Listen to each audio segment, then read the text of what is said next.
Sometimes that's easier to say than others. I was just going to say, that's really easy to say, right? But that's why it takes learning. Well,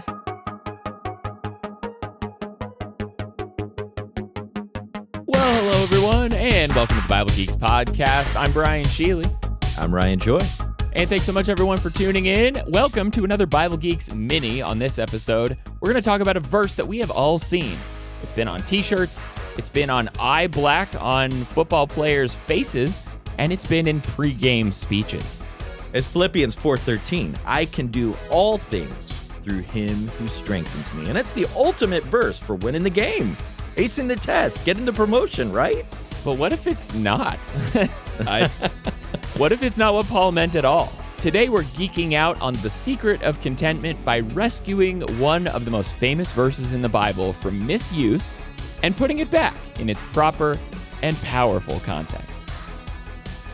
So I was thinking about this verse, Philippians 4, verse 13, and it's been on my mind because, as you know, we've talked about on the show a little bit that I was teaching through Philippians with our high schoolers here back this past quarter.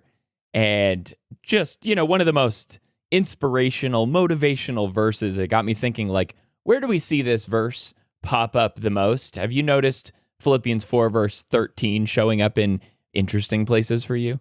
Yeah, I mean, I am a football fan, and I always think of Tim Tebow's little black tape under his eye. Always had Philippians 4:13 or some other verse, but that was, I think on cover of Sports Illustrated or something. I saw him with the Philippians 4:13, and it's just whenever you want to achieve the thing, whatever it is, you're facing something and you want to win. You win because you can do all things through Christ who strengthens you. It's one of those verses that can easily become just like whatever we want it to be instead of taking that context into mind with it. It might be one of the biggest verses that call people out as being guilty of taking it out of context, right? It's like Philippians 4:13 is not talking about like achieving our every whim or wish in the whole world, although boy, it sure can feel like that as a motivational statement. I saw this poster, obviously Tim Tebow comes to mind as well, but I saw this poster of this rock climber that was kind of like a Sylvester Stallone-style cliffhanger on the poster, like hanging from one arm from the rock, and it's like Philippians 4:13, I can do all things through him who strengthens me. And it's like, I don't think that's what this verse is talking about. So I felt like maybe it'd be helpful for us to kind of debunk, or as we're framing this episode, rescue Philippians 4 verse 13 from maybe misunderstanding and get into what this verse is actually talking about. I love it. This is like a new segment for us. I'm just, we're going to be bringing I will give you the delight of your heart, and Jeremiah 29 and all. We've got a whole new like category to work with this, but I think this is the right one to start with. So how do we take this from God is going to empower you to do anything you want? It's all about achievement, to putting it in proper context. Yeah, I was starting to think through how, like, what the motivation for people using this verse out of context is. And it is kind of compelling, I think, at least for me, to think about God as my co-pilot, or, he's helping me there while I'm on my mission to do things, and he's going to empower it. He's going to make it happen. And that's really not what Paul's talking about in this verse at all. When you start to zoom out, he's talking about, he's in prison, so there's that. Like he's not in the most flexible and free position to just do whatever he wants. But in verse 10 of Philippians 4, he's talking about how they were worried about him and they were concerned about him, of course, because he's in prison. Verse 11, he says, "Not that I am speaking of being in need, for I have learned in whatever situation I am to be content." And maybe this is a better conversation to have about what it means to be content. Like, what is the secret of contentment? Because that's actually where this verse is leading to when he talks about strengthening from the Lord and accomplishing things. He starts this out with talking about contentment. And I think that's really important to see that contentment is a huge deal and also a very misunderstood idea under the American dream. Yeah. To be content is the opposite of ambition. And shouldn't you be ambitious, right? That's Or right. contentment is the opposite of I want more and I need more and chase it down and go after everything. And it's not to say that you shouldn't have goals or you shouldn't push forward. I mean, Paul has just said in the last chapter, I press on. Of course, he's talking spiritually, not about having a Lamborghini or something, but he is saying like we're not satisfied in the sense of, I am plateauing. I'm going to sit on my couch because I'm so content and all I'm ever going to do is just eat Cheetos here or something. He's absolutely pushing forward. He wants to be stronger and he's going to try to accomplish more. But in whatever situation he's in, he's not feeling a lack.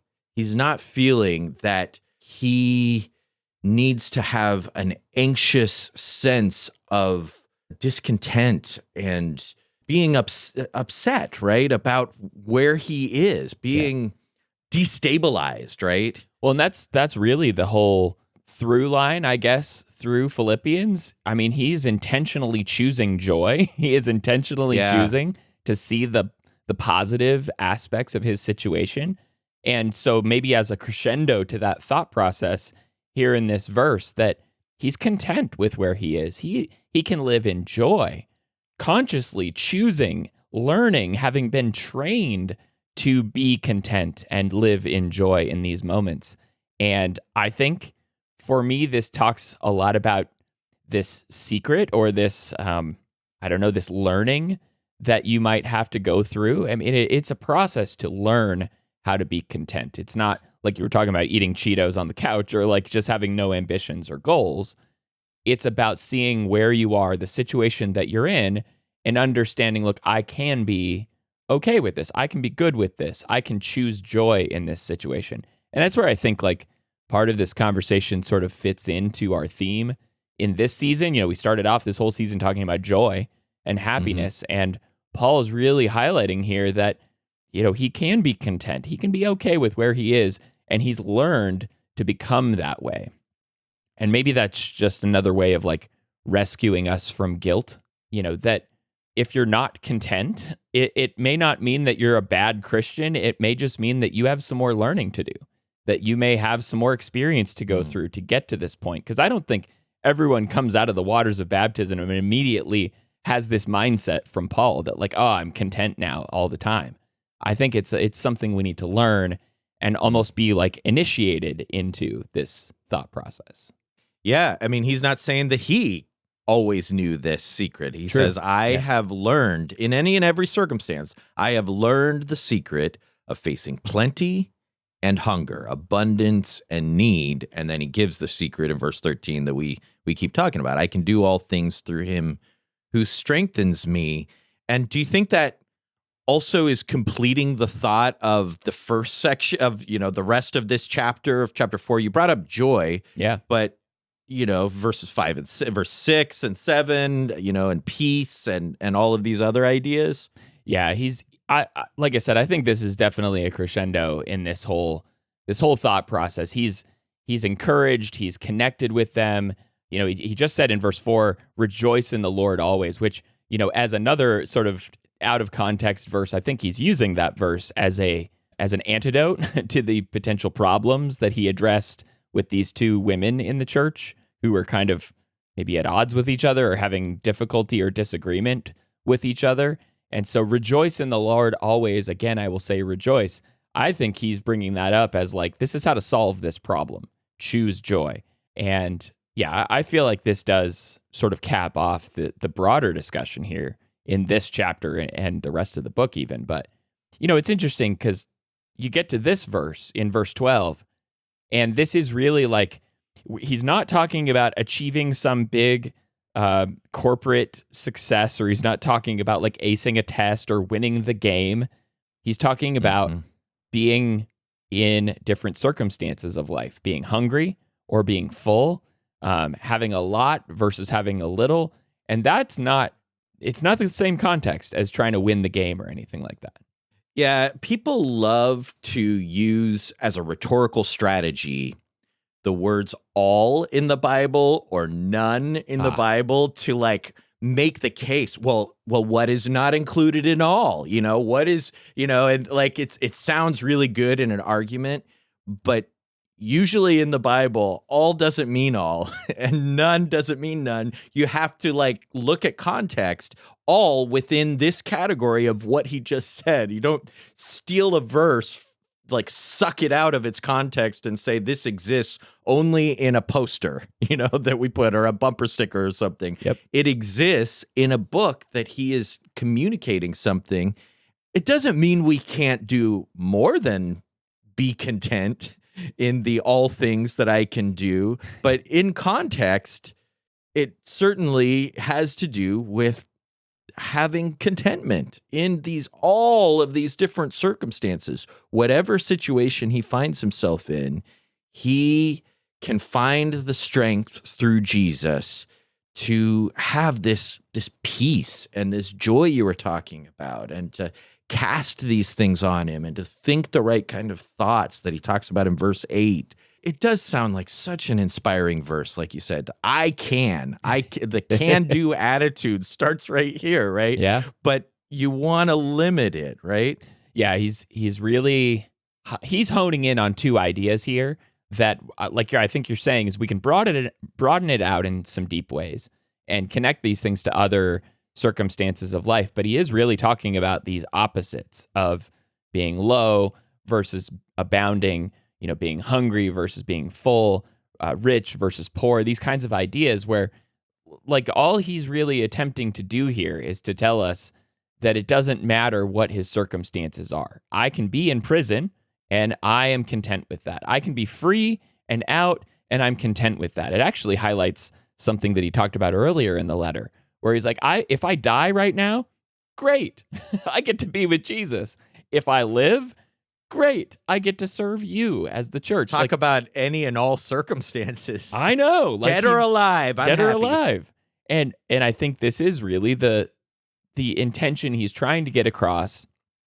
But I do think we can apply this idea to more things than just being hungry or full. Really, it just wherever we might find ourselves in life, we can be okay there. And I think that might be the appropriate lens to broaden this out at. Not that I can, I'm going to win the game and I'm going to like all this achievement mindset, but I do think we need to be okay whether we're achieving something or whether someone else is achieving something and we're watching them, or, whether we've come to a stockpile of food or whether we're still hungry and having a difficult time in our life. We can still choose joy and choose contentment here in these cases. And I don't know, I think a lot for me comes out in this conversation when it comes to the poverty angle. I think like that would be the hardest thing to do, to choose joy in those moments. But what do you think about how when riches come our way, that being a struggle to choose contentment and joy? That may seem odd to say, but I think there's something deeper here when we think about the abundance angle of this. Yeah, thinking through the Old Testament story of Israel, they didn't do well with prosperity. No. And we see that in our own lives. And whenever we have everything we need and more, that's when we not only start relying on ourselves, but we start pushing for more. And we want more. You take a kid to Disneyland and they just, I want this and I want that and I want this, instead of settling in. Or we can become spoiled brats sometimes with prosperity, rather than whenever we get humbled and we see our need for God. Sometimes that actually is easier to be content, to find that contentment, because you always have to be intentional to be content.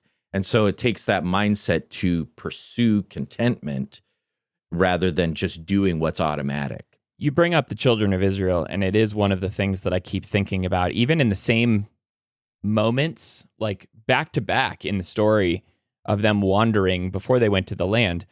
God presents them with a lack of food.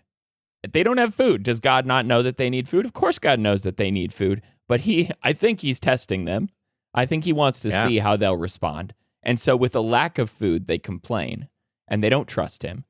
But then when they have literal raining down food every day, they just get tired of it. I guess they're not content in that case either. And after a while, I think, we really see them, and I think we see us having struggles at both ends of the spectrum. Will we trust God to provide for us? Or when God does provide for us, are we going to depend on him still?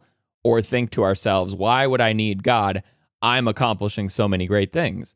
And, I think it is helpful for the Tim Tebows of the world to put Philippians 4 verse 13 on the tape on his face on Sports Illustrated or whatever. Like, I think it is helpful for us to put out in front of us this mindset of God being included in our achievements and our plans.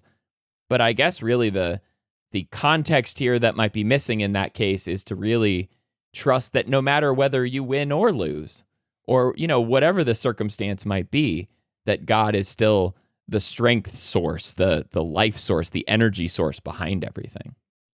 And I think the rescue we want to do is there are other verses that talk about God helping us with other things. But here, the focus of the all things is the contentment we can find in any situation through Christ who strengthens us. And if we lose the power of that verse as Paul meant it, we're losing a tremendous promise and source of power in our lives to find that strength. And so we're not trying to diminish, we're trying to focus like a laser what this promise really does strengthen us to do. Yeah.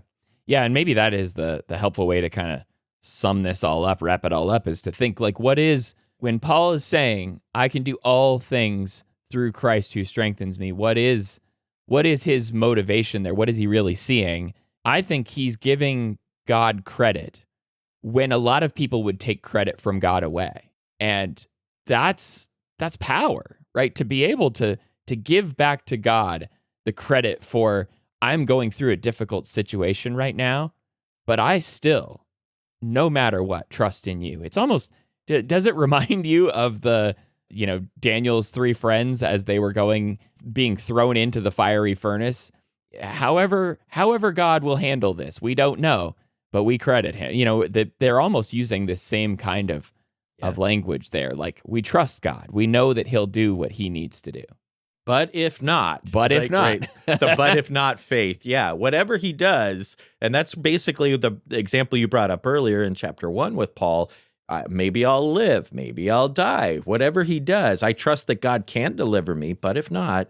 And, think about chapter 2. You brought up the Israelites and the problem with their attitude throughout all those testing years was constant grumbling. God was testing them, but then they started testing God, which is not what we want to do. Yeah. And the opposite of contentment is what Paul says in Philippians 2 not to do, which is to complain and argue or grumble and be contentious.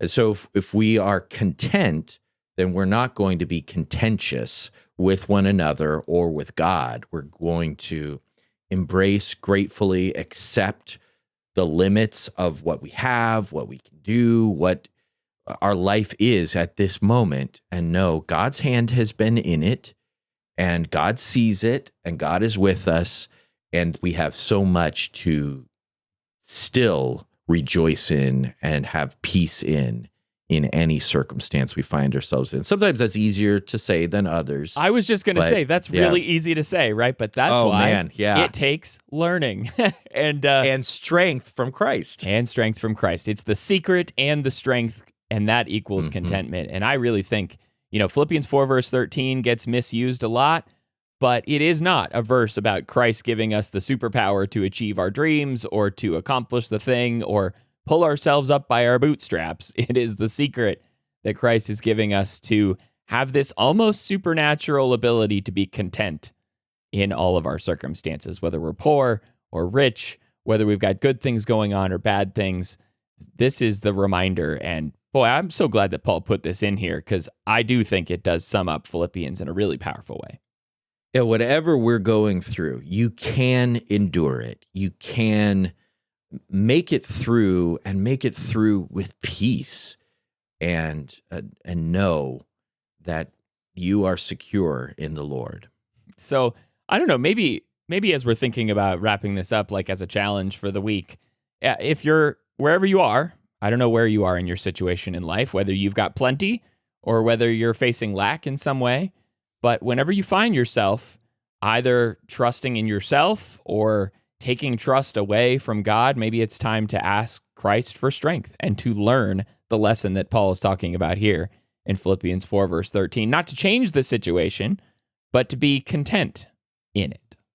So to sum this up, I'm going to bring it back and read these powerful words, going back to verse 11 of Philippians 4. Not that I am speaking of being in need, for I have learned in whatever situation I am to be content. I know how to be brought low, and I know how to abound in any and every circumstance. I have learned the secret of facing plenty and hunger, abundance and need. I can do all things through him who strengthens me. Amen.